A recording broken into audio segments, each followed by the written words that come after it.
What is the #1 best build in all of Destiny? I came up with a simple plan to find out.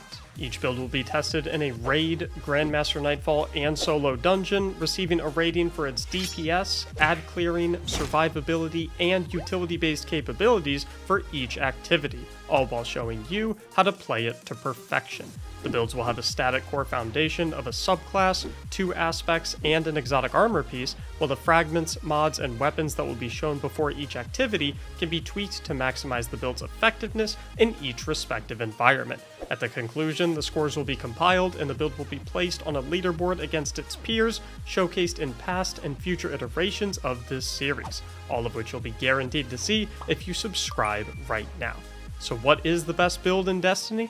Let's find out. With the 6th Coyote exotic chest and ensnaring slam and widow's silk aspects, this Strand Hunter build is one of the most versatile crowd control loadouts the game has to offer. Let's see how it all works, beginning with how to perfectly execute it in a Grandmaster Nightfall. Also for the build, take a quick screenshot of this, here's everything we're using. And then obviously some of the mods are specific to the weapons I'm using. So for example, using void weapons, I have void mods. Effectively with this build, enemies don't really exist, because you have 2 dives to suspend enemies, and you have 2 shackle grenades to suspend enemies. So the shackle grenades are huge in GMs, for example, where getting closer to enemies is a little more dangerous. But then you also have your dives, of course, in situations where you're not as afraid to get close. Now, Threat of Generation also is based on weapon hits, I believe, not necessarily weapon damage. So bows aren't going to be a great pairing with something like Threat of Generation, because obviously bows get way less hits in than something else like, whatever SMGs do, for example. Threat of Generation is still definitely going to be one of your best options. So we're going to wait for that guy's shield to go down, get a shackle grenade. That'll shackle him and the phalanx. So these guys pretty much don't exist anymore. I'm going to try to weave in my melee as well, because since I have impact induction on, every time I hit something with a melee, even if it's just my regular melee punch, which, probably don't want to do in GMs, but still worth noting that that's an option. Even if it's just my regular melee punch, get 20% of my grenade back. Just right here, can throw another shackle grenade right up to this guy. Punch. Gets me part of my grenade back. Dodging to get out of the way. It was probably kind of dumb, admittedly. The way you kind of want to run this is you can, since you have 2 shackle grenades, you can shackle grenade first to clear up a bunch of enemies and then run into dive whatever's left over. And then if there's still something left over after the dive, you have your second shackle grenade to then be able to suspend the final enemy. Also, every time we pick up an orb, we get woven mail for 10 seconds. So having siphon mods on with your ad clearing weapon is going to be really, really huge. And then the funny thing is, even after they get out of that, I just do that. And then they weren't even out yet. I probably had way more time. But yeah, you just get to chuck a little shackle thing and then you're good to go. But you have 4 different instances of suspension, right? With 2 dives and 2 grenades. You're going to be able to lock down any enemy or pack of enemies forever until the end of time. So I can go ahead and, I don't know if, yep. And look, I even shackled a bunch of stuff I didn't even mean to shackle. This is a Grandmaster Nightfall. These dudes can't even shoot back, ever. Stuns unstoppable champions as well, so theoretically, if you don't want to bring an unstoppable weapon, you literally don't have to. And another thing to consider too is, since we're using Threat of Generation, you realistically kind of have 5 instances of suspension, because by the time you go through all 4 of them, you're going to do enough damage to enemies to recoup one of your grenades through your combination of Discipline and Threat of Generation. We'll probably pop a Thread Runner and drop this Barrier Colossus real quick. I would say the super is probably one of the weaker parts of the subclass. It's not, it's not bad, but it's definitely not insane. But I have 2 dives. So just hit him with another dive, and he's back up, and yep. You probably want to prioritize using your dives over your grenade, because your grenade is a lot more versatile, strictly because you can use it from range. So your combo would kind of be hit something with a grenade first, and then if you can't kill it while it's still suspended, then you'll use a dive. to resuspend it instead of using another grenade. Not only because your grenades are more versatile, so if you can use the dive, it's better to use those instead, so you can have your grenades up for another time, but also because since we have Threat of Mind, we get class ability energy back whenever we defeat suspended targets. The class ability refund from Threat of Mind is much greater than the grenade ability refund from Threat of Generation. When you're killing suspended enemies, which is pretty much every single enemy, better off utilizing dives to suspend them over grenades, if possible. Obviously, don't put yourself in a bad position to do so. If you're ever in a spot where you can safely dive something, you always dive that enemy. So if you look at my class ability energy, again, I have 2 stacks because I'm using the 6th coyote. When we kill this guy while suspended, get like 50% of my class ability back, I would say. This situation can't really reliably get close up, so this is a situation where we go grenade, and then we can actually just leave that guy suspended while we take care of his friends. He's still suspended, and the funny thing is, from Threat of Generation and from my melee refund from Impact Induction, I have another grenade backup now. So even if we don't kill him here, boop, he's stuck again. Now, obviously, I would have loved to get in there and use a class ability, but with his friends approaching, it just wasn't the best bet. Like I said before, we do grenades when we want to guarantee that we're going to stay back and stay safe. We can do class ability to suspend when there's room to push up a little bit more to get into melee range. So now right here, when they start to untangle a little bit, you just simply jump, pop that, and reset the 12 seconds of their suspension. Pop. Yep, they don't really get to play the game. Yeah, but like I said, the super is not insane. Oh, wait a minute. I just learned something. When you activate Thread Runner, I guess your grenade automatically gets turned into grapple grenade. I did not know that. Even if you have shackle grenade on, like I obviously do, we're in a Grandmaster Nightfall, and I can't change my grenade because it's locked loadouts. You guys just saw me do a grapple. When you pop Thread Runner, your grenade automatically goes to grapple. So I guess that's kind of nice. It gives you significantly more mobility when you're in Thread Runner, or Silk Strike, actually. Thread Runner is like the general name for the class, isn't it?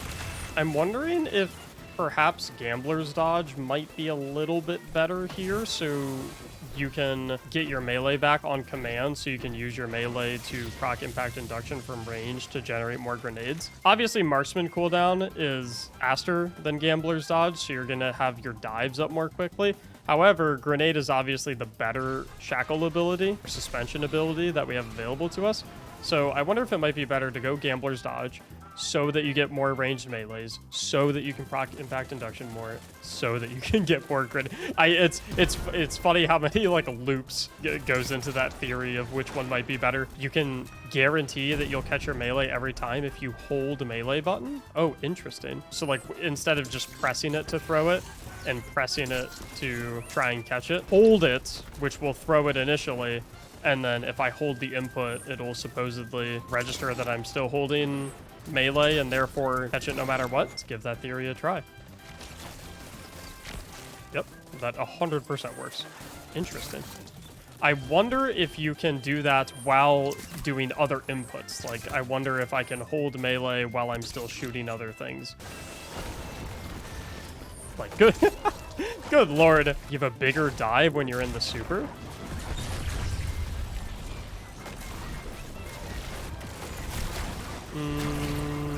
Are you sure? I can't tell if it's... If it is bigger, it's not super noticeable. All right, I want to test out that melee trick, but like while shooting. Oh my god. So basically, I held melee that entire time and then just shot my bow like I normally would. That's actually awesome. Great tip, by the way. Love getting the secret tips from people who watch my live streams. All right, so this is probably my favorite part of Strand. We got a big old tormentor here. But the thing is, we're just gonna suspend that guy. How you doing? Nice to see you. Team Hunters. Oh no, he's gonna break out. Whatever will we do? He cannot be enjoying Destiny 2 right now. Oh no, there's an unstoppable champion coming to help him out. What are we gonna... Oh no. Oh no, there's more enemies. Well, the Strand 6th Coyote Hunter doesn't have any massive damage coming from the kit, its super can be a nice source of single target burst when ammo is scarce. As for ad clear, it's not necessarily killing ads quickly, but its ability to disable hordes of mobs at the snap of the finger to set them up for easy precision hits is an absolute godsend. In their survivability department, it can struggle a touch with the only healing source being optional armor mods, but with a huge damage resistance buff in Woven Mail, and the fact that everything will be too tangled up to shoot at you, you won't have much missing health to heal anyway. And finally, for utility, there are few other builds in the game that can tangle tormentors and tanky targets for a tremendous amount of time, leaving its utility rating just as high as my love for alliteration. With an overall Grandmaster Nightfall score of 7.5, let's see how this build runs the show in a solo dungeon. Here are all of here's my subclass layout, my stats and whatnot. Here's my mod screen.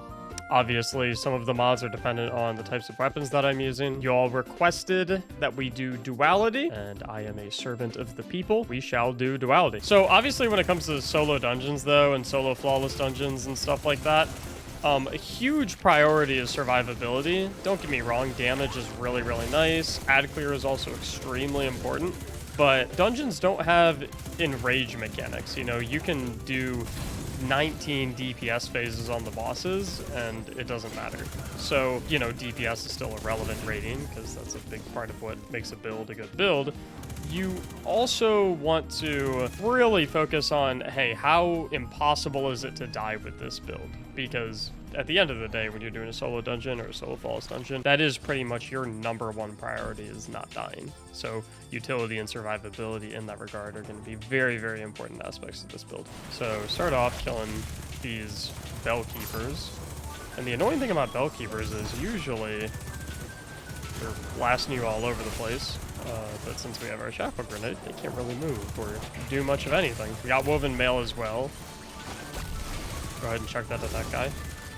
And again, I think this build is going to get significantly better in future patches because Bungie, in one of their recent TWABs, in the known issues section, it said that it was a known issue that the Strand dive, the ensnaring slam aspect, the usage of the class ability, they said it was a known issue that it's not triggering class ability usage-based mods like Reaper. We could be walking into a patch very soon where Reaper will start triggering on the dive, which means that your orb generation is significantly more consistent, which means that your Woven Mail uptime is a lot higher, which, remember, Woven Mail is a massive damage resistance buff. So I think that's going to be really, really important. That shackle grenade shit, that is hilarious. Oh, my block button is not keybound at the current moment, so I'm going to kill 2 of these guys to proc my Siphon mod so I can get Woven Mail.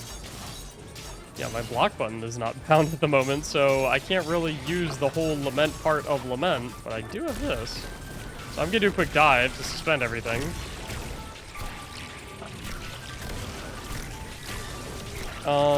Yeah, the damage on this, I wouldn't say it's horrible. I definitely wouldn't say it's great. Okay, so it's 38,000 a hit. The AoE hit is... I have no idea. I did not see that at all. But yeah, I'm just gonna throw my shackle grenade. I'm not really concerned with these guys. I'm just throwing my shackle grenade to take a little bit of the fire off me.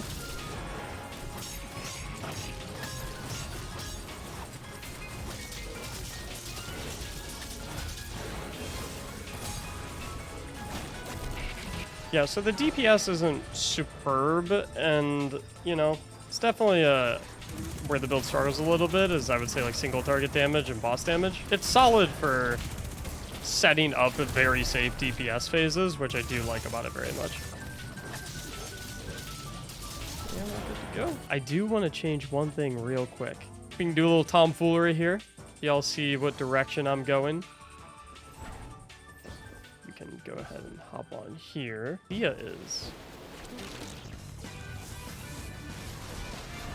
We just skipped that entire intermission section. In any combat situation, the shackle grenade is definitely the best strand grenade option, but in any situation where you're doing a little bit of traversal, grapple the grenade's kind of fun. Priority number 1, clearing out this room of all the bell keepers, which with a shackle grenade should be pretty easy. Oh no, it's a Colossus. And then I actually just want to melee a dog to proc my impact induction so I can start refueling my grenade energy. And then I'll throw that. I don't even really care about killing them. I just want to suspend them so that they're not shooting at me. Getting our melee off so I can get a suspend grenade. Ooh. No! Yeah, I think better already would definitely feel a lot better on the boots. I'll actually try it out. Go ahead and swap to it. These shackle grenades are pretty crazy. Bread of Generation only makes them better. How's about them apples? Wow.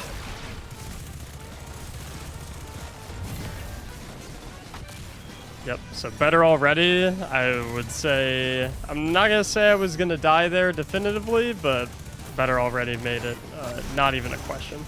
Although the obvious issue with better already is in an ad dense environment like this, if you get hit, you don't really start, that regen stops. So maybe I think recuperation is the other mod option that you have. That could work. I think it would just depend what situation you're in.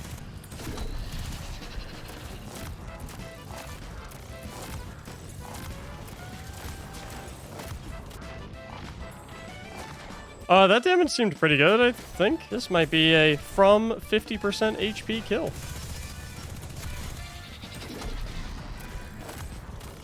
Oh, if I could see the face. That is a tragedy. An absolute Greek tragedy. Do a little editing real quick. 4th bell. Trust me, it's there. It's way hidden there back in the map. You'll see. Ready? Okay, we're gonna get a little ad clear action going.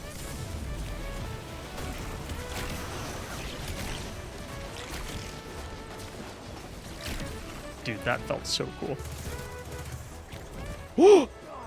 That would be an example of what not to do. I was just obviously I have full control over everything.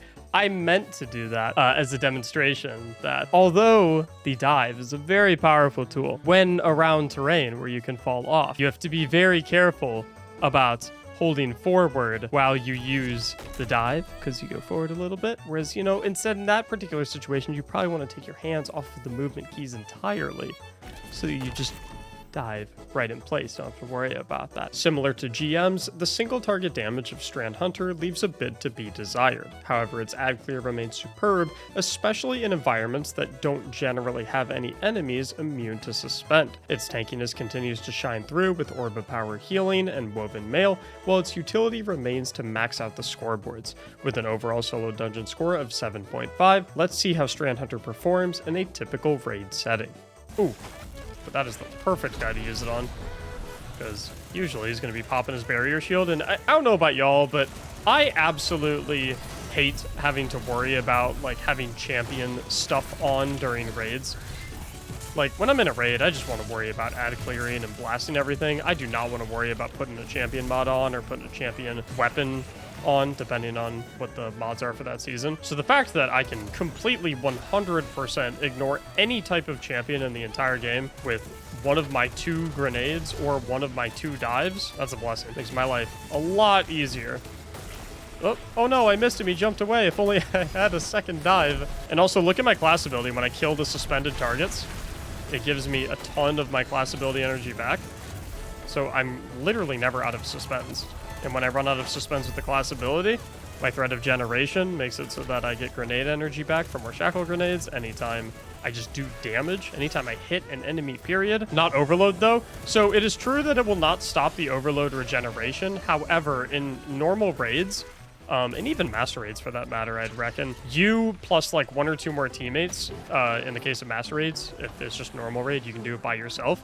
You have enough damage to out-damage the healing of an overload champion. So if it's suspended and not shooting back at you, it's, even though you don't stop the overload healing with the suspension, it's super, super, super easy to kill that champion while it's suspended. You're right that it doesn't stun overload champions necessarily, but it sticks them up so they can't do anything. Get a little dive in, and then refund a big chunk of my class ability just by killing those 3 guys. Use another dive. Pretty much have my class ability back. It's time for the stranding. Oh, I'm still on grapple grenade. You know, the funny thing about here is if these guys are immune and you don't have the buff to kill them, you can just suspend them. You know, might not be able to kill you and all, but I can certainly make it so that you can't kill me. How you doing, sir? You like my flag? You like a fan of the flag? Oh, no, hold up. No, we're not. That's not gonna work. That's not gonna work for me. I know this is probably the exact direct opposite direction we need to go to. I wish that there were negative commendations. And it still adds to your commendation score, okay? The same way an indispensable commendation adds to your commendation points, I want a commendation that says, like, annoying background noise commendation. Hey, sorry guys, my food... Oh, come on now. Wait, I can save it? Grapple grenade meta. I want a, dude, what is this video game? I want a took 9 bathroom breaks commendation. Phone call in the middle of the run commendation. I feel like these are needed additions. What are other commendations that we're lacking right now? I'm just gonna try and play up here and make sure that nothing ever moves. Gonna be the best ad clear of the century. Because if I create orbs, then I get my recuperation, so I get health regen. And when I pick them up, I get my woven mail, so I just have a ton of resistance anyway. I'm basically a tank on a hunter. I'm a hunter tank. This is like, you know, hunters have the best survivability in the game with invis, but obviously the shortcoming of invis is that you can't really kill enemies at the same time, because obviously if you shoot, then you come out of invis. But this is kind of like when you want to be a tank, but still shoot 100% of the time. Like, I'm the boss now. I'm the explicator. In my house. Yeah, honestly, I probably could have solo ad cleared this.